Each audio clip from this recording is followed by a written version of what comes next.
கண்டிப்பாக விதி. வணக்கம். அதாவது நாகை திருவாரூர் புறவழிச்சாலை வந்து கனரக வாகனம் வந்து தலைக்குப்புற கவிழ்ந்த ஒரு விபத்தானது தற்போது ஏற்பட்டுள்ளது. இதனால இந்த விபத்தை வந்து ஓட்டுநர் வந்து அதிர்ஷ்டவசமாக விபத்துள்ளார் என்று சொல்ல வேண்டும். அதாவது காரைக்கால் மாவட்டத்திலிருந்து திருவாரூருக்கு தள்ளி ஏற்றி வந்த கனரக வாகனம் நாகை திருவாரூர் புறவழிச்சாலையில வந்து தலைக்குப்புற கவிழ்ந்து விபத்துக்குள்ளாயிருக்கு. அதாவது இன்று அதிகாலை வந்து தள்ளியேற்றி வந்த அந்த வாகனம் வந்து கீழ்வேலூர் அடுத்த குறுக்கத்தி பகுதிக்கு சென்று கொண்டிருந்தது. அதிகாலையில வந்து ஓட்டுநர் வந்து கட்டுப்பாட்டை வந்து இழந்திருக்குது. இந்த கனரக வாகனம் சாலையிலிருந்து இடதுபுறமாக அதாவது புறவழி சாலையிலிருந்து இடதுபுறமாக கீழே இறங்கும் பொழுது கட்டுப்பாட்டை இழந்து அந்த மனப்பாங்கான சாலையிலிருந்து முன்சக்கரம் இறங்கியுள்ளது. இதனால் கட்டுப்பாட்டை இழந்துள்ளது.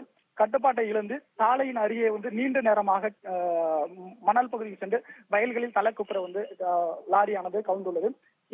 இதனை கண்டு அக்கம் பக்கத்தினர் அலறி அடித்து வந்து ஓடி இருக்கிறார்கள். சாலை வந்து இடதுபுறமாக வாய்க்காலில் முழுவதுமாக கவிழ்ந்ததால் கனரக வாகனம் பாரம் தாங்காமல் முழுவதுமாக வாய்க்காலில் முழுவதும் கவிழ்ந்ததால் வந்து ஓட்டுநர் வலதுபுறமாக இருந்ததால் முன்பக்க கண்ணாடியை உடைத்து வந்து ஓட்டுநரை மீட்டுள்ளனர். இதனால வந்து ஓட்டுநருக்கு காயங்கள் எதுவும் இல்லாமல் ஓட்டுநர் வந்து அதிர்ஷ்டவசமாக உயிர் தப்பியுள்ளார். தகவல் இருந்து சம்பவ இடத்திற்கு வந்து போலீசார் வந்து விரைந்து வந்துள்ளார்கள்.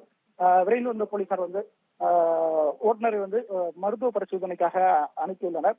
ஆனால் தொடர்ச்சியாக நாகை திருவாரூர் புறவழி சாலை வந்து பணிகள் தற்போது நடந்து வந்து கொண்டிருக்கிறது. ஆனால் சாலை பணிகள் முழுவடையாததால் இது போன்ற விபத்துகளும் தொடர்ச்சியாக அரங்கேறி வருகிறது. இதனால் சமூக தரப்பிலிருந்து ஒரு கோரிக்கையானது எழுந்துள்ளது.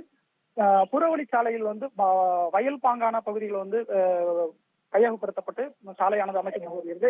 இதனால் சாலையின் 2 புறங்களிலும் வந்து ஜல்லிக்கற்களை கொண்டு கூடுதலாக பலப்படுத்த வேண்டும் என்ற ஒரு கோரிக்கையும் இருந்துள்ளது. இதனால் விபத்துகள் அதிகரிப்பதாக வந்து சமூக தரப்பிலிருந்து ஒரு தெரிவிக்கப்பட்டுள்ளது.